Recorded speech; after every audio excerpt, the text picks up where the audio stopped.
Hello guys, এই দেখো কি অবস্থা মাঠের মধ্যে। দেখেছো কত সুন্দর প্রকৃতির দৃশ্য? তো তোমরা দেখো, প্লিজ একটু দেখো, আমার ভিডিওটা কেউ স্কিপ করো না, তাহলে হয়তো এরকম দৃশ্য কেউ দেখতে পাবে না।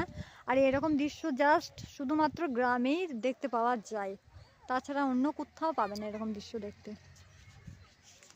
তো কারা কারা এরকম প্রকৃতির দৃশ্য দেখতে ভালোবাসো প্লিজ আমায় কমেন্টে জানিও। আর আমার ভিডিও যদি কারো ভালো লেগে থাকে তাহলে লাইক, কমেন্ট, শেয়ার অ্যান্ড চ্যানেলটা সাবস্ক্রাইব করতে ভুলো না কেউ প্লিজ। এই যে দেখো, এদিকে আমার বোন পর আমার ছেলে মাঠের মধ্যে দৌড়াদৌড়ি করছে, খেলা করছে। আলুর জমিতে আলু তোলা হয়ে গেছে, সেইগুলো বোধহয় ওরা খুঁজে খুঁজে কত ছোট্ট ছোট্ট আলু পেয়েছে কুড়িয়ে, সেটাই আমি তোমাদেরকে দেখাচ্ছি।